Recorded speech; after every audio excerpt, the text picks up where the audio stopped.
Okay,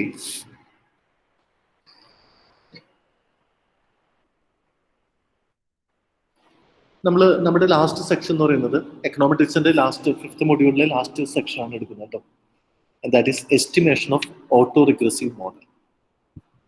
എന്താണ് auto regressive model നമ്മൾ പഠിച്ചിട്ടുണ്ട്. ഓട്ടോ റിഗ്രസീവ് മോഡൽ എന്ന് പറയുന്നത് ഡിപ്പെൻഡന്റ് വേരിയബിൾ, അതിന്റെ ലാഗ്ഡ് വേരിയബിൾസ്, ഡിപ്പെൻഡന്റ് വേരിയബിളിന്റെ ലാഗ്ഡ് വേരിയബിൾസ് ഇൻഡിപെൻഡന്റ് വേരിയബിൾ ആയിട്ട് വരുന്ന മോഡൽസിനെയാണ് നമ്മൾ ഓട്ടോ റിഗ്രസീവ് മോഡൽ എന്ന് വിളിക്കുക. ഇപ്പൊ നമ്മൾ കഴിഞ്ഞ ക്ലാസ്സിൽ ഡിസ്ട്രിബ്യൂട്ടഡ് ലാഗ് മോഡലിന്റെ എസ്റ്റിമേഷൻ ആണ് പഠിച്ചത്. ഈ സെക്ഷനിൽ estimation of auto regressive model. So what is auto regressive model? A model in which there is lagged values of dependent variable. ഇതാണ് നമ്മുടെ ഡിപ്പെൻഡന്റ് വേരിയബിൾ. അതിന്റെ ലാഗ്ഡ് വാല്യൂസ് ഇൻഡിപെൻഡന്റ് വേരിയബിൾ ആയിട്ട് വരുന്നുണ്ടെങ്കിൽ then that is auto regressive model. ശരിക്കും ഈ model എന്താണെന്ന് നമുക്കറിയാം. ഈ മോഡൽ എന്ന് പറയുന്നത് കൊയേക്കിന്റെ മോഡൽസ് ആണ്. അതായത് കൊയേക്ക് ആണെങ്കിലും അതേപോലെ തന്നെ ആൽമൺ ആണെങ്കിലും അവർ ഡിസ്ട്രിബ്യൂട്ടഡ് ലാഗ് മോഡലിനെ എസ്റ്റിമേറ്റ് ചെയ്യുന്ന സമയത്ത് അതിലേക്ക് ഓട്ടോ റിഗ്രസീവ് ആയിട്ടുള്ള മോഡലായിട്ട് ട്രാൻസ്ഫോം ചെയ്യപ്പെടുന്നുണ്ട്. YT മൈനസ് ഡിപ്പെൻഡന്റ് വേരിയബിളിന്റെ ലാഗ്ഡ് വാല്യൂസ് ഇൻഡിപെൻഡന്റ് വേരിയബിൾ ആയിട്ട് വരുന്നുണ്ട്. ഇനി ഈ മെത്തേഡിന്റെ ഒരു കുഴപ്പം, ഓട്ടോ റിഗ്രസീവ് മോഡലിന്റെ ഒരു കുഴപ്പം എന്താണെന്ന് വെച്ചാൽ, ഇപ്പൊ എന്താണ് auto regressive model? Independent variable ആയിട്ട് ഡിപ്പെൻഡന്റ് വേരിയബിളിന്റെ ലാഗ്ഡ് വാല്യൂ വരികയാണെങ്കിൽ അതിനെയാണ് നമ്മൾ ഓട്ടോ റിഗ്രസീവ് മോഡൽ വിളിക്കുക. ഇതിന്റെ പ്രോബ്ലം എന്താണെന്ന് വെച്ച് കഴിഞ്ഞാൽ നമ്മൾ യൂഷ്വൽ OLS മെത്തേഡ് അതിനെ അപ്ലൈ ചെയ്യുമ്പോൾ ചില പ്രോബ്ലംസ് ഉണ്ട്. ഒന്ന്, ഈ YT എന്ന് പറയുന്നത് എക്സ് നമ്മൾ വിളിക്കുന്നത് നോൺ സ്റ്റോക്കാസ്റ്റിക് എന്നാണ്. നമ്മുടെ ക്ലാസിക്കൽ അസംഷനിൽ ഒരു അസംഷൻ ആയിരുന്നു X is non stochastic and X is uncorrelated to VT. ഇതായിരുന്നു നമ്മുടെ ഒരു ക്ലാസിക്കൽ അസംഷൻ. ഇവിടെ ഈ YT മൈനസ് 1 എന്ന് പറയുന്നത് സ്റ്റോക്കാസ്റ്റിക് ആണ്, റാൻഡം ആണ്. അത് ഏത് വാല്യൂ വേണമെങ്കിലും വരാം. അപ്പോൾ ഫിക്സഡ് വാല്യൂസ് അല്ല. അതുകൊണ്ട് തന്നെ OLS കറക്റ്റായിട്ട് അപ്ലൈ ചെയ്യാനായിട്ട് പറ്റില്ല. അപ്ലൈ ചെയ്ത് കഴിഞ്ഞാൽ ബയസ്ഡ് ആയിട്ടുള്ള എസ്റ്റിമേറ്റ്സ് ആയിരിക്കും. നമ്മൾ സൈമിൾട്ടേനിയസ് ഇക്വേഷനിൽ പറഞ്ഞ അതേ പ്രോബ്ലം തന്നെ ഇവിടെയും വരും OLS അപ്ലൈ ചെയ്ത് കഴിഞ്ഞാൽ. സോ അതിനെ റെക്ടിഫൈ ചെയ്യാനായിട്ടുള്ള ഒരു മാർഗമാണ് ഇൻസ്ട്രുമെന്റൽ വേരിയബിൾസ് ഉപയോഗിക്കുക. നമ്മൾ ഈ ഇൻസ്ട്രുമെന്റൽ വേരിയബിൾസ് നമ്മൾ ഓൾറെഡി പഠിച്ചിട്ടുണ്ട്. എവിടെയാണ് പഠിച്ചിരുന്നത്? സൈമിൾട്ടേനിയസ് ഇക്വേഷന്റെ സമയത്ത് പഠിച്ചിട്ടുണ്ട്. എന്താണ് ഇൻസ്ട്രുമെന്റൽ വേരിയബിൾ എന്ന് ചോദിച്ചു കഴിഞ്ഞാൽ, ഇൻസ്ട്രുമെന്റൽ വേരിയബിൾ എന്ന് പറയുന്നത് ഏതാണോ അവിടെ സ്റ്റോക്കാസ്റ്റിക് വേരിയബിൾ ആയിട്ട് ഇൻഡിപെൻഡന്റ് വേരിയബിൾ ഉള്ളത്. നമ്മുടെ കേസിലാണെങ്കിൽ YT മൈനസ് 1 ആണ്. ഈ ഇക്വേഷനിൽ YT മൈനസ് 1 ആണ് സ്റ്റോക്കാസ്റ്റിക് വേരിയബിൾ. അത് ശരിക്കും പാടില്ല. ഇൻഡിപെൻഡന്റ് വേരിയബിൾ നോൺ സ്റ്റോക്കാസ്റ്റിക് ആയിരിക്കണം എന്നുള്ളതാണ്. പക്ഷെ ഇത് സ്റ്റോക്കാസ്റ്റിക് ആണ്. കാരണം എന്താണ്? വൈന്റെ ലാഗ്ഡ് വാല്യൂ ആണ് നമ്മൾ ഇൻഡിപെൻഡന്റ് വേരിയബിൾ ആയിട്ട് ഉപയോഗിച്ചിരിക്കുന്നത്. അപ്പൊ നമ്മൾ എന്താ ചെയ്യുക? ഇൻസ്ട്രുമെന്റൽ വേരിയബിൾ എന്ന് പറയുന്നത് ഇത്രയേ ഉള്ളൂ. എന്താണോ അവിടെ പ്രോബ്ലം ഉണ്ടാക്കുന്ന വേരിയബിൾ അല്ലെങ്കിൽ എററുമായി കോറിലേഷൻ വരുന്ന വേരിയബിൾ, അതിന് പകരം ഒരു പ്രോക്സിയെ ഫൈൻഡ് ചെയ്യുക. പ്രോക്സി എന്ന് പറയുന്നത് ഒരു സബ്സ്റ്റിറ്റ്യൂട്ട് വേരിയബിളിനെ ഫൈൻഡ് ചെയ്യുക. ഈ സബ്സ്റ്റിറ്റ്യൂട്ട് വേരിയബിളിന്റെ പ്രത്യേകത എന്താണെന്ന് വെച്ച് കഴിഞ്ഞാൽ ഇത് YT മൈനസ് 1 വളരെയധികം കോറിലേറ്റഡ് ആയിരിക്കും, എന്നാൽ എററുമായി അൺകോറിലേറ്റഡ് ആയിരിക്കും. അപ്പൊ നമുക്ക് അങ്ങനത്തെ ഒരു ഇൻസ്ട്രുമെന്റൽ വേരിയബിൾ ഫൈൻഡ് ചെയ്ത് കഴിഞ്ഞാൽ we can solve that problem and OLS can be applied. അവിടെ നമുക്ക് OLS അപ്ലൈ ചെയ്യാൻ പറ്റും. അപ്പോൾ ലിവിയാറ്റൻ എന്ന് പറയുന്ന ഒരു എക്കണോമെട്രീഷ്യൻ അദ്ദേഹം സജസ്റ്റ് ചെയ്തത് ഈ ഒരു മോഡലിൽ ഇങ്ങനെ ഒരു മോഡൽ ഉണ്ടെങ്കിൽ ഇതാണ് എറർ വരാൻ സാധ്യതയുള്ളത്, ഇതാണ് ഇതുമായി കോറിലേഷൻ വരാൻ സാധ്യതയുള്ളത്, VTയുമായി കോറിലേഷൻ ആവാനും ഇത് സ്റ്റോക്കാസ്റ്റിക് ആണ്. ഇതിന് പകരം ഒരു ഇൻസ്ട്രുമെന്റൽ വേരിയബിൾ ആയിട്ട് അദ്ദേഹം സജസ്റ്റ് ചെയ്തത് ഇതിന്റെ ലാഗ്ഡ് വാല്യൂ ആണ്. XT മൈനസ് 1 ആണ് അതിന് അദ്ദേഹം സജസ്റ്റ് ചെയ്ത ഒരു ഇൻസ്ട്രുമെന്റൽ വേരിയബിൾ. XTയുടെ തന്നെ ലാഗ്ഡ് വേരിയബിൾ YT മൈനസ് 1 പകരമായിട്ട് ഉപയോഗിക്കാം. അവിടെ ഒരു പ്രോബ്ലം വരാൻ സാധ്യതയുള്ളത് ഇതിന്റെ ലാഗ്ഡ് വാല്യൂ ഇത് നമ്മൾ ഉപയോഗിച്ച് കഴിഞ്ഞാൽ, റൈറ്റ് ഹാൻഡ് സൈഡിൽ ഉപയോഗിച്ച് കഴിഞ്ഞാൽ there can be issue of multicollinearity എന്നുള്ള പ്രോബ്ലം ഉണ്ടാവാൻ സാധ്യതയുണ്ട്. അപ്പോൾ നമുക്ക് ഓട്ടോ റിഗ്രസീവ് മോഡൽസ് ഉപയോഗിക്കേണ്ടത്. അപ്പോൾ നമ്മൾ ഇൻസ്ട്രുമെന്റൽ വേരിയബിളിനെ കുറിച്ചാണ് ഇപ്പോൾ പറഞ്ഞത്. ഈ ഓട്ടോ റിഗ്രസീവ് മോഡൽ ഉപയോഗിക്കുന്ന സമയത്ത് മറ്റൊരു പ്രോബ്ലം വരുന്ന കാര്യം പറഞ്ഞു. ഓട്ടോ റിഗ്രസീവ് മോഡൽ എന്താണെന്ന് നമ്മൾ പറഞ്ഞു. Y ഡിപ്പെൻഡന്റ് വേരിയബിൾ ആയിട്ടുള്ള Y, അതിന്റെ ലാഗ്ഡ് വാല്യൂ ഇൻഡിപെൻഡന്റ് വേരിയബിൾ ആയിട്ട് വരുന്നതാണ്. നിങ്ങൾ സീരിയൽ കോറിലേഷൻ പഠിക്കുന്ന സമയത്ത് നിങ്ങൾ പഠിച്ചിട്ടുണ്ട്. അവിടെ ടെസ്റ്റ് ചെയ്യാനുള്ള ഒരു മെത്തേഡ് എന്ന് പറയുന്നത് ഡർബിൻ വാട്സൺ ടെസ്റ്റ് ആണ്. ഡർബിൻ വാട്സൺ ടെസ്റ്റ് അതിന് ഡി വാല്യൂ എന്നാണ് പറയാം. അത് 2 അടുക്കുകയാണെങ്കിൽ അവിടെ സീരിയൽ കോറിലേഷൻ ഇല്ല എന്നാണ് നമ്മൾ ആ ടെസ്റ്റിൽ നിങ്ങൾ പഠിച്ചിട്ടുണ്ടാവും. ജസ്റ്റിൻ സാർ എടുത്തേക്കുന്നതായിരിക്കുള്ളൂ. ഡർബിൻ വാട്സൺ ടെസ്റ്റ് 2 അടുത്തേക്ക് വരികയാണെങ്കിൽ there is no negative and positive correlation, autocorrelation ഇല്ല എന്നാണ് അർത്ഥം. ഇവിടെ നമ്മൾ ഈ ഓട്ടോ റിഗ്രസീവ് മോഡൽസ് നമ്മൾ ചെയ്ത് കഴിഞ്ഞാൽ യൂഷ്വലി ഡർബിൻ വാട്സൺ ടെസ്റ്റ് നമ്മൾ എടുത്ത് നോക്കിക്കഴിഞ്ഞാൽ അത് 2 അടുത്തായിരിക്കും വാല്യൂ വരിക. അപ്പോൾ നമ്മൾ സപ്പോസ് ചെയ്യും there is no serial correlation. അതല്ല, there can be serial correlation. അതുകൊണ്ട് ഡർബിൻ വാട്സൺ ടെസ്റ്റിന് ആ ഡി വാല്യൂവിന് നമുക്ക് പ്രോപ്പറായിട്ട് നമുക്ക് ഇവിടെ ഓട്ടോ കോറിലേഷൻ ടെസ്റ്റ് ചെയ്യാനായിട്ട് ഉപയോഗിക്കാൻ പറ്റില്ല. അപ്പം അതിന് പകരം ഡർബിൻ വാട്സൺ ഉപയോഗിച്ച് വേറൊരു മെഷർമെന്റ് ആണ് അല്ലെങ്കിൽ ഒരു ടെസ്റ്റാണ് ഡർബിൻ എച്ച് ടെസ്റ്റ് എന്ന് പറയുന്നത്. ഇതിന്റെ ഫോർമുല നമുക്ക് മാത്രം പഠിച്ചാൽ മതി. ഫോർമുല എന്താണെന്ന് വെച്ച് കഴിഞ്ഞാൽ rho cap multiplied by square root of n divided by 1 minus n into variance of sigma 2 cap. ഈ സിഗ്മ 2 ക്യാപ് എന്ന് പറയുന്നത് ഇതാണ്. നമ്മൾ ഈ മോഡലിൽ this is alpha 2, this is alpha 2. ഈ ആൽഫ 2 ക്യാപ് ഇത് നമ്മൾ എസ്റ്റിമേറ്റ് ചെയ്ത് കഴിയുമ്പോൾ നമുക്ക് കിട്ടും. ഈ പ്രോബ്ലം നമ്മൾ എസ്റ്റിമേറ്റ് ചെയ്യുകയാണെങ്കിൽ നമുക്ക് ആൽഫ 2 കിട്ടും. ഈ ആൽഫ 2 ക്യാപ്പിന്റെ വേരിയൻസ് അതാണ് ഇവിടെ നമ്മൾ ഉപയോഗിച്ചിരിക്കുന്നത്. ആൽഫ 2 ക്യാപ്പിന്റെ വേരിയൻസ് അതിനെ സാമ്പിൾ സൈസുമായി മൾട്ടിപ്ലൈ ചെയ്തിട്ട് അത് 1 minus n into variance of alpha 2 cap. ഈ ഒരു റേഷ്യോ അതിന്റെ സ്ക്വയർ റൂട്ടിനെ നമ്മൾ റോ ക്യാപ്പുമായി മൾട്ടിപ്ലൈ ചെയ്യുമ്പോഴാണ് എച്ച് ക്യാപ് കിട്ടുക. നിങ്ങൾ ഇക്വേഷൻ മാത്രം നോക്കിയാൽ മതി.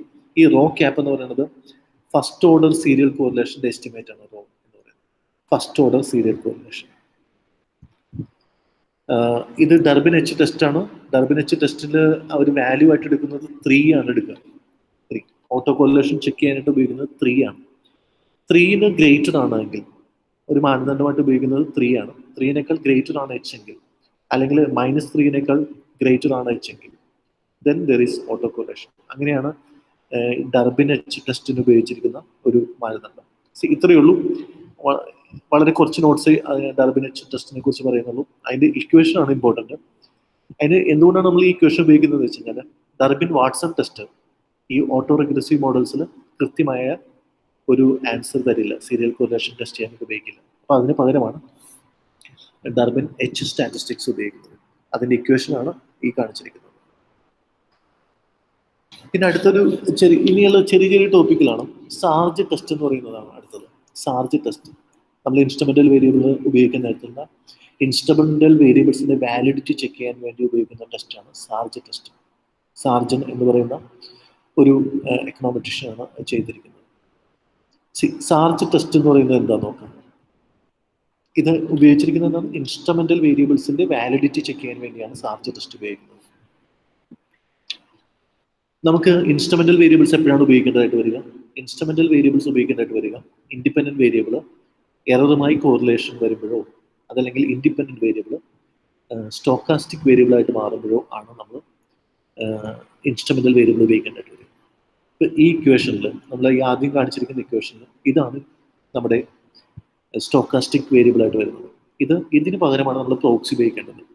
പ്രോക്സി ഇതിന് പകരം ഉപയോഗിക്കുന്ന പ്രോക്സിനെ വിളിക്കുന്ന പേരാണ് ഇൻസ്ട്രുമെന്റൽ വേരിയബിൾ. ആ ഇൻസ്ട്രുമെന്റൽ വേരിയബിൾ വാലിഡ് ആണോ എന്ന് ടെസ്റ്റ് ചെയ്യാൻ വേണ്ടി ഉപയോഗിക്കുന്ന ഒരു മെത്തേഡാണ് സാർജ് ടെസ്റ്റ് എന്ന് പറയുന്നത്. നമുക്ക് സാർജ് ടെസ്റ്റ് നോക്കാം.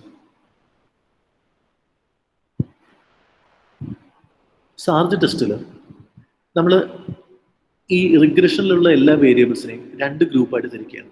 ഇൻഡിപെൻഡന്റ് വേരിയബിൾസിനെ.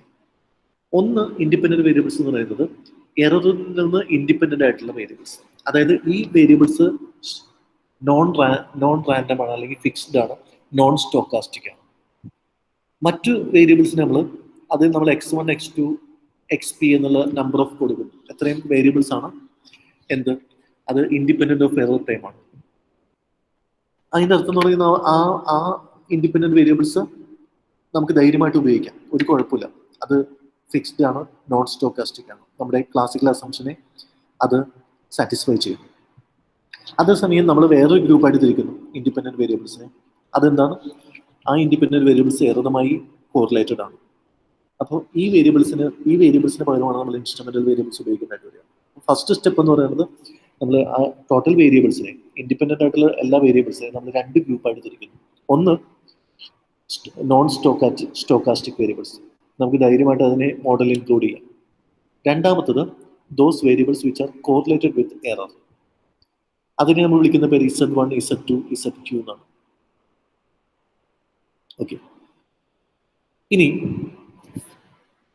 മൂന്നാമത്തത് ഇതിപ്പോ എന്താണ്, ഈ വേരിയബിൾസ് എന്ന് പറയുന്നതാണ് നമ്മുടെ ട്രബിൾ മേക്കേഴ്സ്. ഈ വേരിയബിൾസിന് പകരം നമ്മൾ എന്താ രണ്ടാമത്തെ സ്റ്റെപ്പായിട്ട് ഉപയോഗിക്കുന്നത്, ഇതിന് പകരം നമ്മൾ ഇൻസ്ട്രുമെന്റൽ വേരിയബിൾസ് ഉപയോഗിക്കുന്നു. ഇൻസ്ട്രുമെന്റൽ വേരിയബിളിന്റെ പ്രത്യേകത എന്ന് പറയുന്നത് ഇതുമായി ഹൈലി കോറിലേറ്റഡ് ആയിരിക്കും, എന്നാൽ എററുമായി അൺകോറിലേറ്റഡ് ആയിരിക്കും. ഇസഡ് വാല്യൂസുമായിട്ട് ഹൈലി കോറിലേറ്റഡ് ആയിരിക്കും, എന്നാൽ എററുമായി അൺകോറിലേറ്റഡ് ആയിരിക്കും. അപ്പോൾ നമുക്ക് W1, W2, WS ഉപയോഗിച്ച് കഴിഞ്ഞാൽ അതാണ് നമ്മൾ ഇസഡ് വേരിയബിളിന് പകരമായിട്ട് കണ്ടെത്തുന്ന ഇൻസ്ട്രുമെന്റൽ വേരിയബിൾസ്. ഇനി എന്താ ചെയ്യാം, നമ്മൾ ഒറിജിനൽ റിഗ്രഷൻ ഇക്വേഷനിൽ ഇസഡ് ഉണ്ടായിരുന്നല്ലോ, ഈ ഇസഡുകളായിരുന്നു നമ്മുടെ ട്രബിൾ മേക്കേഴ്സ്. അതിന് പകരം നമ്മൾ ഈ WS ഉപയോഗിക്കും, ഇൻസ്ട്രുമെന്റൽ വേരിയബിൾസ് ഉപയോഗിച്ചിട്ട് നമ്മൾ എസ്റ്റിമേറ്റ് ചെയ്യും. അപ്പോൾ ഇസഡ് വാല്യൂസിന് പകരമല്ല നമ്മൾ WS ഉപയോഗിക്കും. WS എന്നാണ് ഇൻസ്ട്രുമെന്റൽ വേരിയബിൾസ് ആണ്.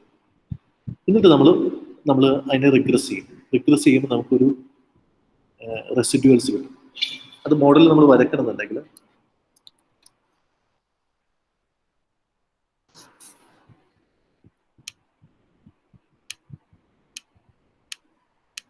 ഇവിടെ രണ്ട് ഗ്രൂപ്പുകളാണ് ഉള്ളത്, C alpha plus beta XT1 plus beta 2 X2T. C ഇതൊക്കെ നോൺ സ്റ്റോക്കാസ്റ്റിക് ആണ്, ഇതൊന്നും കുഴപ്പമില്ലെന്ന് വിചാരിക്കാം.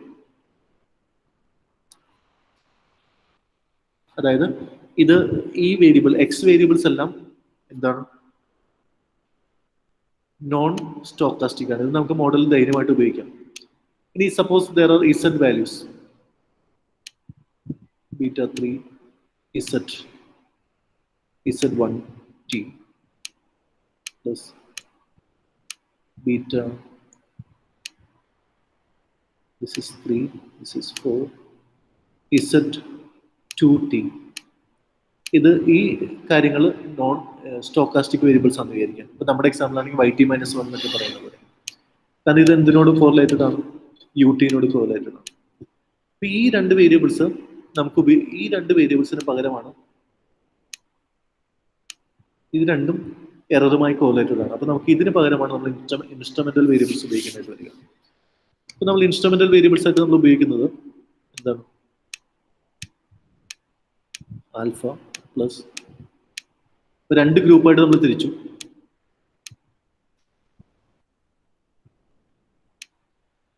ഇത് നമുക്ക് ധൈര്യമായിട്ട് ഉപയോഗിക്കാം, കാരണം നോൺ സ്റ്റോക്കാസ്റ്റിക് ആണ്. Beta 2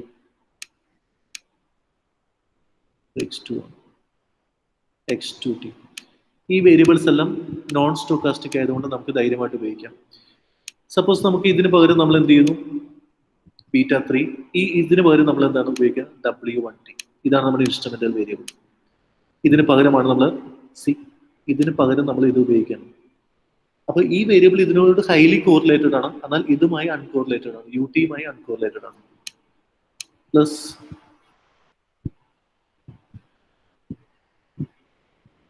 beta 4 W2T plus UT. ഇവിടെ എന്താ ചെയ്തത്, ഇത് ഇൻസ്ട്രുമെന്റൽ വേരിയബിൾസ് ആണ്. അപ്പൊ Z2-ന് പകരം ഞാൻ W2 ഉപയോഗിച്ചു, Z1-ന് പകരം W ഉപയോഗിച്ചു. ഇത് ഹൈലി കോറിലേറ്റഡ് ആണ്, ഈ W-യും Z-ഉം തമ്മിൽ ഹൈലി കോറിലേറ്റഡ് ആണ്, എന്നാൽ എററുമായി അൺകോറിലേറ്റഡ് ആണ്. ഇതിന്റെ പ്രോബ്ലം, അപ്പൊ ഈ പ്രോബ്ലം ഉണ്ടല്ലോ, ഈ മോഡലിൽ കാണിച്ചിരിക്കുന്ന പ്രശ്നം, അത് നമുക്ക് സോൾവ് ചെയ്യാൻ പറ്റും. ഇനി ഇത് റിഗ്രസ് ചെയ്യുന്നു, ഈ മോഡൽ, ഇത് നമ്മൾ ഈ ഇൻസ്ട്രുമെന്റൽ വേരിയബിൾസിന് ശേഷം നമ്മൾ ഇത് റിഗ്രഷൻ വിധേയമാക്കും. അപ്പൊ നമുക്ക് ഇതിന്റെ എല്ലാം ക്യാപ്പുകൾ കിട്ടും. നമ്മൾ ഈ മോഡലിൽ നമ്മൾ റിഗ്രസ് ചെയ്ത് കഴിഞ്ഞാൽ എന്ത് സംഭവിക്കാം, റിഗ്രസ് ചെയ്ത് കഴിഞ്ഞാൽ നമുക്ക് ഇതിന്റെ എല്ലാ എസ്റ്റിമേറ്റ്സ് കിട്ടും. ഇതിന്റെ എസ്റ്റിമേറ്റ് കിട്ടും, ഇതിന്റെ എസ്റ്റിമേറ്റ് കിട്ടും, ഇതിന്റെയൊക്കെ എസ്റ്റിമേറ്റ് കിട്ടും. ഈ എസ്റ്റിമേറ്റഡ് റെസിഡ്യൂവൽ ഉണ്ടല്ലോ, നമ്മൾ അടുത്ത സ്റ്റെപ്പ് എന്ന് പറയുന്നത് നമ്മൾ അങ്ങനെ എസ്റ്റിമേറ്റ് ചെയ്ത് ഇത് റിഗ്രസ് ചെയ്ത് കഴിയുമ്പോൾ നമുക്ക് റെസിഡ്യൂവൽസ് കിട്ടി ഈ U2 ക്യാപിന്. ഇനി U2 ക്യാപിനെ നമ്മൾ വീണ്ടും എല്ലാ എക്സ് വേരിയബിൾസും W വേരിയബിൾസും വെച്ച് നമ്മൾ റിഗ്രസ് ചെയ്യും. അപ്പൊ നമ്മൾ ഇനി എന്താ ചെയ്യുക, ഈ എസ്റ്റിമേറ്റ് ചെയ്തിരിക്കുന്ന U2T ക്യാപിനെ, ദാറ്റ് ഈസ് UT ക്യാപിനെ നമ്മൾ വീണ്ടും റിഗ്രസ് ചെയ്യണം. So let me say this is gamma plus നമ്മൾ ഈ കോഎഫിഷ്യൻസിന് പകരം നമ്മൾ മറ്റൊരു കോഎഫിഷ്യന്റ് ഉപയോഗിക്കുകയാണ്. സോ എന്താ ഉപയോഗിക്കുക, x1t ഉപയോഗിക്കുന്നു, Δ1, Δ2, x2t ഉപയോഗിക്കുന്നു, Δ3, W1t ഉപയോഗിക്കുന്നു. സി, ഇതാണ് നമ്മൾ റിഗ്രസ് ചെയ്യുന്നത്. ഈ കാര്യമാണ് നമ്മൾ പിന്നെ ഇവിടെ ഡിപെൻഡന്റ് വേരിയബിൾ ആയിട്ട് ഉപയോഗിക്കുന്നത്. Δ4, W2. നമ്മൾ ഇതിങ്ങനെ റിഗ്രസ് ചെയ്യുമ്പോൾ സി നമുക്ക് ഈ U2T ക്യാപിനെ നമ്മൾ ഡിപെൻഡന്റ് വേരിയബിൾ ആയിട്ട് ഉപയോഗിച്ചിട്ട് ബാക്കിയുള്ള എല്ലാ എക്സ് വേരിയബിൾസും W വേരിയബിൾസും വെച്ചിട്ട് നമ്മൾ വീണ്ടും റിഗ്രസ് ചെയ്യും. ഈ U2T എങ്ങനെ നമുക്ക് കിട്ടിയത് എസ്റ്റിമേഷൻ, നമ്മൾ ഈ ഇസഡിന് പകരം നമ്മൾ ഇൻസ്ട്രുമെന്റൽ വേരിയബിൾസ് ഉപയോഗിച്ചതിന് ശേഷം നമ്മൾ എസ്റ്റിമേറ്റ് ചെയ്ത് കഴിഞ്ഞപ്പോഴാണ് നമുക്ക് ഈ U2T എറർ കിട്ടിയത്. ഈ എററിനെ നമ്മൾ വീണ്ടും റിഗ്രസ് ചെയ്യണം. അപ്പൊ നമുക്കൊരു R² കിട്ടും. നമുക്ക് എന്ത് റിഗ്രസ് ചെയ്ത് കഴിയുമ്പോഴും ഇത് റിഗ്രസ് ചെയ്യുമ്പോൾ ഒരു R² കിട്ടും. ഈ മോഡൽ റിഗ്രസ് ചെയ്ത് കഴിയുമ്പോൾ നമുക്കൊരു R² കിട്ടും. R² എന്ന ഗുഡ്നസ് ഓഫ് ഫിറ്റ് ആണ്. ഇനി നമ്മൾ സാർജിന്റെ സ്റ്റാറ്റിസ്റ്റിക്സ് ഉപയോഗിക്കുകയാണ്. നമുക്ക് ഒരു R² കിട്ടിയതിന് ശേഷം പിന്നെ സാർജ് കണ്ടെത്തിയ ഒരു സ്റ്റാറ്റിസ്റ്റിക്സ് ആണ് നമ്മൾ ഉപയോഗിക്കുക. ആ സ്റ്റാറ്റിസ്റ്റിക്സ് ഇതാണ് n മൈനസ് k. ഇത് ഡിഗ്രി ഓഫ് ഫ്രീഡം ആണ്. Degree of freedom multiplied by R². നമ്മളിപ്പോൾ കണ്ടെത്തിയ R²നെ സാർജ് ടെസ്റ്റ് അനുസരിച്ചാണെങ്കിൽ സാർജ് ടെസ്റ്റിന്റെ ഇക്വേഷൻ എങ്ങനെയാണ്? So Sargan test is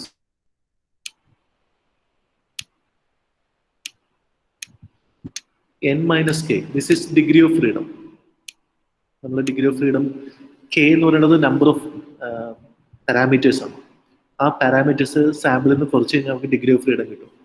degree of freedom multiplied by R². ഇതാണ് സാർജ് സ്റ്റാറ്റിസ്റ്റിക്സ് എന്ന് പറയുന്നത്. ഇനി ഇത് chi² ആണ് ഫോളോ ചെയ്യുന്നത്. ഈ ഡിസ്ട്രിബ്യൂഷൻ ആണ് chi². നോർമൽ ഡിസ്ട്രിബ്യൂഷൻ പോലെ chi² ഡിസ്ട്രിബ്യൂഷൻ ആണ് ഫോളോ ചെയ്യുന്നത്. അതിന്റെ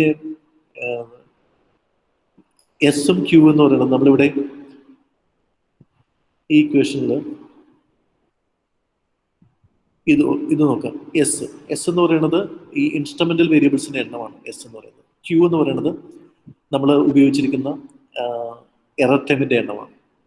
എറർ ടൈമുമായി ഇൻഡിപെൻഡന്റ് ആയിട്ട് കിടക്കുന്ന ടേംസിന്റെ എണ്ണം. അതാണ് ന്യൂമറേറ്റർ ഡിനോമിനേറ്റർ ഈ chi² വാല്യൂ ഫൈൻഡ് ചെയ്യാനായിട്ട് ഉപയോഗിക്കുന്നത്. Okay, suppose this is the Sargan test. It follows chi² distribution. Hypothesis എന്താണെന്ന് വെച്ച് കഴിഞ്ഞാൽ ഇൻസ്ട്രുമെന്റൽ വേരിയബിൾസ് വാലിഡ് ആണെന്നാണ് നൾ ഹൈപ്പോത്തിസിസ്. നൾ ഹൈപ്പോത്തിസിസ് എന്ന് പറയുന്നത് ഇൻസ്ട്രുമെന്റൽ വേരിയബിൾസ് W's എന്ന് പറയുന്നത് ഇൻസ്ട്രുമെന്റൽ വേരിയബിൾസ് ആണ്. ഓൾട്ടർനേറ്റീവ് ഹൈപ്പോത്തിസിസ് എന്താണ്? ഇൻസ്ട്രുമെന്റൽ വേരിയബിൾസ് വാലിഡ് അല്ല. അപ്പൊ നമ്മൾ ഈ വാല്യൂ ഇതിനെ ബേസ് ചെയ്തുകൊണ്ടാണ് നമ്മൾ chi² വാല്യൂ കണ്ടെത്താൻ ശ്രമിക്കുക. ഈ chi² വാല്യൂ ഇതാണ് നമ്മൾ എസ്റ്റിമേറ്റ് ചെയ്തിരിക്കുന്ന chi² വാല്യൂ. അത് ടേബിളിലുള്ള chi² വാല്യൂവിനേക്കാൾ ഗ്രേറ്റർ ആണെങ്കിൽ നമ്മൾ നൾ ഹൈപ്പോത്തിസിസ് റിജക്ട് ചെയ്യും. നൾ ഹൈപ്പോത്തിസിസ് എന്താണ്? Instrumental variables are valid. If this is less than critical value, the obtained statistic value is less than critical value, then we accept the null hypothesis. അപ്പോൾ ഇവിടെ നമുക്ക് chi² നമ്മൾ obtain ചെയ്തിരിക്കുന്ന chi² value, ആ chi² വാല്യൂവിന്റെ value ആണ് തീരുമാനിക്കുന്നത് നമ്മളുടെ null ഹൈപ്പോത്തിസിസിനെ accept ചെയ്യണം റിജക്ട് ചെയ്യണം. നമ്മുടെ ടെസ്റ്റിന്റെ പേരെന്താണ്? It is the test of validity of instrumental variables. അതായത് ഇതാണ് നമ്മുടെ ഇൻസ്ട്രുമെന്റൽ വേരിയബിൾസ് എന്ന് പറയുന്നത്. ഇതായിരുന്നു നമ്മുടെ ഇൻസ്ട്രുമെന്റൽ വേരിയബിൾസ്. ഇത് വാലിഡ് ആണോ എന്ന് ടെസ്റ്റ് ചെയ്യുന്നതാണ് സാർജ് ടെസ്റ്റ് എന്ന് പറയുന്നത്. അതിനുപയോഗിക്കുന്ന സ്റ്റാറ്റിസ്റ്റിക്സ് ആണ് ഇത്. സാർജ് ടെസ്റ്റിന്റെ സ്റ്റാറ്റിസ്റ്റിക്സ്. സോ ഇതിൽ നിന്നാണ് ഇത് chi² വാല്യൂവിനെയാണ് ഫോളോ ചെയ്യുന്നത്. അപ്പോൾ ഇതാണ് അതിന്റെ സ്റ്റാറ്റിസ്റ്റിക് എന്ന് പറയുന്നത്. ഇത് ക്രിട്ടിക്കൽ വാല്യൂവിനേക്കാൾ ഗ്രേറ്റർ ആണെങ്കിൽ then these two instrumental variables are statistically invalid. Chi-square value, ഇതിൽ നമുക്ക് കിട്ടുന്നതാണ് chi-square value എന്ന് പറയുന്നത്. ഇതാണ് നമ്മുടെ ക്രിട്ടിക്കൽ വാല്യൂ. ഇതാണ് നമ്മുടെ സ്റ്റാറ്റിസ്റ്റിക്. ഇതിന് എന്തിനെ ക്രിട്ടിക്കൽ വാല്യൂവിനേക്കാൾ ഗ്രേറ്റർ ആണെങ്കിൽ നമ്മൾ നൾ ഹൈപ്പോത്തസിസ് എന്നാണ്. V reject null hypothesis. Null hypothesis എന്ന് പറയുന്നത് ഇത് രണ്ടും വാലിഡ് ആണ്. നമ്മുടെ null hypothesis. This is the null hypothesis. W's are valid. If this is less than critical value, then we accept null hypothesis. അങ്ങനെയാണെങ്കിൽ, അതായത് ഈ കിട്ടുന്ന വാല്യൂ ക്രിട്ടിക്കൽ വാല്യൂവിനേക്കാൾ ലെസ് ആണെങ്കിൽ, then we say that it is valid. This W1 and W2 are valid. So this is one of the test of validity of instrumental variables. നമ്മൾ പറഞ്ഞ കാര്യങ്ങൾ ഒന്നുകൂടി പറയാണ്. നമ്മൾ എസ്റ്റിമേഷൻ ഓഫ് ഓട്ടോ റിഗ്രസീവ് മോഡലാണ് പറയുന്നത്. Auto regressive model എന്ന് പറയുന്നത് ഡിപെൻഡന്റ് വേരിയബിളിന്റെ ലാൻഡ് വാല്യൂ ഇൻഡിപെൻഡന്റ് വേരിയബിൾ ആയിട്ട് വരികയാണെങ്കിലാണ് നമ്മൾ ഓട്ടോ റിഗ്രസീവ് മോഡൽ ഉപയോഗിക്കുക. ഈ ഓട്ടോ റിഗ്രസീവ് മോഡലിന്റെ പ്രശ്നം എന്ന് പറയുന്നത് ഓയിലസ് മെത്തഡ് ഉപയോഗിക്കാനായിട്ട് പ്രശ്നമാണ്. കാരണം എന്താണെന്ന് വെച്ച് കഴിഞ്ഞാൽ സ്റ്റോക്കാസ്റ്റിക് ഉപയോഗിക്കാം. ഈ ഓട്ടോ റിഗ്രസീവ് മോഡലിന്റെ പ്രശ്നം എന്ന് പറയുന്നത് ഓയിലസ് മെത്തഡ് ഉപയോഗിക്കാനായിട്ട് പ്രശ്നമാണ്. കാരണം എന്താണെന്ന് വെച്ച് കഴിഞ്ഞാൽ ഇത് സ്റ്റോക്കാസ്റ്റിക് ആണ്, അതുകൊണ്ട് തന്നെ ഇത് സ്റ്റോക്കാസ്റ്റിക് ആണ്. സ്റ്റോക്കാസ്റ്റിക് വേരിയബിളിന്റെ പ്രോബ്ലം ഇൻഡിപെൻഡന്റ് ആയിട്ട് വേരിയബിൾ ആയിട്ട് വന്നു കഴിഞ്ഞാൽ എററുമായി കോറിലേഷൻ വരാൻ സാധ്യതയുണ്ട്. അപ്പോൾ നമുക്ക് സൈമൾട്ടേനിറ്റി പ്രോബ്ലം ഉണ്ടാവാം. അതേപോലെ തന്നെ നമ്മൾ സൈമൾട്ടേനിയസ് ബയസിന്റെ പഠിച്ച പോലെ ഇവിടെ ഈ ഒരു ക്ലാസിക്കൽ അസംഷനെ വയലേറ്റ് ചെയ്യുന്നുണ്ട്. അതുകൊണ്ട് തന്നെ നമുക്ക് ഓയിൽ സപ്ലൈ ചെയ്യാനായിട്ട് പറ്റണമെന്നില്ല. അപ്പം അതിന് പരിഹാരമായിട്ടാണ് നമ്മൾ എന്ത് ഉപയോഗിക്കാം? Method of instrumental variables. Instrumental variables എന്ന് പറയുന്നത് ഇതാണ്. നമ്മൾ ഇതിന് പകരം ഇതുമായി ഹൈലി കോറിലേറ്റഡ് ആയിട്ടുള്ള ഒരു വേരിയബിൾ ഫൈൻഡ് ചെയ്യുന്നു. അതെന്നാൽ എററുമായി അൺകോറിലേറ്റഡ് ആയിരിക്കണം. എങ്കിൽ മാത്രമേ നമുക്ക് ഇൻസ്ട്രുമെന്റൽ വേരിയബിൾ എന്നതിനെ ഉപയോഗിക്കാനായിട്ട് പറ്റുള്ളൂ. അപ്പോൾ അത്തരം ഇൻസ്ട്രുമെന്റൽ വേരിയബിൾ നമ്മൾ ഉപയോഗിക്കുകയാണെങ്കിൽ നമുക്ക് ഈ ഒരു പ്രശ്നത്തെ പരിഹരിക്കാനായിട്ട് പറ്റും. ഇനി മറ്റൊരു കാര്യം നമ്മൾ പഠിച്ചത് ഡർബിൻ വാട്സൺ ടെസ്റ്റിന്റെ പോരായ്മയെ കുറിച്ചാണ്. Durbin Watson test auto regression measure ചെയ്യാനായിട്ട് ഉപയോഗിക്കുന്ന, ഓട്ടോ റിഗ്രഷൻ ഉണ്ടോ എന്ന് ടെസ്റ്റ് ചെയ്യാനായിട്ട് ഉപയോഗിക്കുന്ന ടെസ്റ്റാണ്. അത് ഈ ഒരു ഓട്ടോ റിഗ്രസീവ് മോഡൽസിൽ സീരിയൽ കോറിലേഷന്റെ ടെസ്റ്റാണ് ഡർബിൻ വാട്സൺ. അത് 2 അടുക്കുകയാണെങ്കിൽ സീരിയൽ കോറിലേഷൻ ഇല്ല എന്നാണ് പറയുന്നത്. പക്ഷേ Durbin Watson test autoregressive മോഡൽസിൽ ഉപയോഗിച്ച് കഴിഞ്ഞാൽ അത് തെറ്റായിട്ടുള്ള റിസൾട്ട് ആയിരിക്കും തരിക. മിക്കപ്പോഴും 2 അടുത്തായിരിക്കും. അതിൻ്റെ അർത്ഥം തന്നെ സീരിയൽ കോറിലേഷൻ ഇല്ലാന്നായിരിക്കും. അപ്പൊ അതിന് പകരമാണ് അദ്ദേഹം ഡർബിൻ H ടെസ്റ്റ് ഉപയോഗിക്കുന്നത്. അത് മറ്റൊരു അഡീഷണൽ ടെസ്റ്റാണ്. ഓട്ടോ റിഗ്രസീവ് മോഡൽസിൽ സീരിയൽ കോറിലേഷൻ ഉണ്ടോ എന്ന് ടെസ്റ്റ് ചെയ്യാനായിട്ട് ഉപയോഗിക്കുന്ന ഫോർമുലയാണ്. So you just study that formula. Then അടുത്ത നമ്മൾ പഠിച്ചത് സാർജ് ടെസ്റ്റാണ്. സാർജ് ടെസ്റ്റിൽ നമ്മൾ പഠിച്ചത് ഇൻസ്ട്രുമെന്റൽ വേരിയബിൾസിന് വാലിഡിറ്റി ഉണ്ടോ. അതിന് അദ്ദേഹം ഇൻഡിപെൻഡന്റ് വേരിയബിൾസിനെ 2 ഗ്രൂപ്പായിട്ട് തിരിക്കുന്നു. ഒന്ന് നോൺ സ്റ്റോക്കാസ്റ്റിക്, 2 സ്റ്റോക്കാസ്റ്റിക്. സ്റ്റോക്കാസ്റ്റിക് ആണ് x1, x2, xq. സ്റ്റോക്കാസ്റ്റിക്കിന് പകരമാണ് നമ്മൾ ഇൻസ്ട്രുമെന്റൽ വേരിയബിൾസ് ഉപയോഗിക്കുന്നത്. ആ ഇൻസ്ട്രുമെന്റൽ വേരിയബിൾസിന്റെ നമ്മൾ എന്ത് ചെയ്യും? ഇൻസ്ട്രുമെന്റൽ വേരിയബിൾസിന് നമ്മൾ ഇവിടെ ഈ എക്സ് വാല്യൂസിന് പകരം ഇൻസ്ട്രുമെന്റൽ വേരിയബിൾസ് ഉപയോഗിച്ചതിന് ശേഷം നമ്മൾ റിഗ്രഷൻ റൺ ചെയ്യും. അതാണ് ഞാൻ ഇവിടെ കാണിച്ചിരിക്കുന്നത്. ഇതാണ് നമ്മുടെ പ്രോബ്ലം ഉള്ള സ്റ്റോക്കാസ്റ്റിക് വേരിയബിൾ. ഇതിന് പകരം നമ്മൾ ഇൻസ്ട്രുമെന്റൽ വേരിയബിൾസ് ഉപയോഗിച്ച് റൺ ചെയ്യും. റൺ ചെയ്യുമ്പോൾ നമുക്ക് ഈ എസ്റ്റിമേറ്റഡ് റെസിഡ്യൂവൽ കിട്ടും. ഈ എസ്റ്റിമേറ്റഡ് റെസിഡ്യൂവലിനെ വീണ്ടും നമ്മൾ ഈ x1, x2, W1, W2 എല്ലാം വെച്ചിട്ട് റൺ ചെയ്യും. അപ്പോൾ നമുക്കൊരു R² കിട്ടും. ഈ R² ഡിഗ്രി ഓഫ് ഫ്രീഡം തമ്മിലുള്ള മൾട്ടിപ്ലിക്കേഷൻ ആണ് ഇവിടുത്തെ chi-square വാല്യൂ. ഇതിനെ നമ്മൾ ക്രിട്ടിക്കൽ വാല്യൂവുമായി ചെക്ക് ചെയ്യുന്നു, കമ്പയർ ചെയ്യുന്നു. ഈ chi-square വാല്യൂ ക്രിട്ടിക്കൽ വാല്യൂവിനേക്കാൾ ഗ്രേറ്റർ ആണെങ്കിൽ then we reject the null hypothesis. Reject the null hypothesis. Our null hypothesis is that these two are valid. അപ്പോൾ ഇത് ലോവർ ആണെങ്കിൽ, ഇതിനേക്കാൾ ലോവർ ആണെങ്കിൽ we do not reject the null hypothesis. That is, they are valid. This is the Sarge test. ഇനി നമുക്ക് പഠിക്കാനുള്ളത് grantor കോസാലിറ്റിനെ കുറിച്ചും. Grantor causality എന്നുള്ളൊരു ടോപ്പിക് ഉണ്ട്. അതും സിംസ് ടെസ്റ്റ് എന്ന് പറയുന്ന ഒരു ടെസ്റ്റ് ഉണ്ട്. ഈ 2 കാര്യങ്ങളും കൂടി നമുക്ക് ഉള്ളൂ. അതായത് ഇനി ഒരു 4 പേജും കൂടി നമുക്ക് പഠിക്കാനായിട്ട്. അത് ഞാൻ അടുത്ത ക്ലാസ്സിൽ എടുത്തുതരാം. സോ നമുക്ക് അതോടുകൂടി നമുക്ക് എക്കണോമെട്രിക്സിന്റെ ടോപ്പിക്കുകളെല്ലാം തീർക്കും.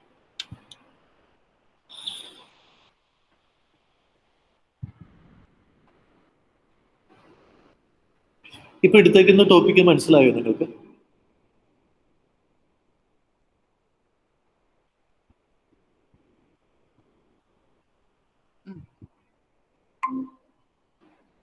എടുത്തിരിക്കുന്നത് ഇപ്പോ ഹലോ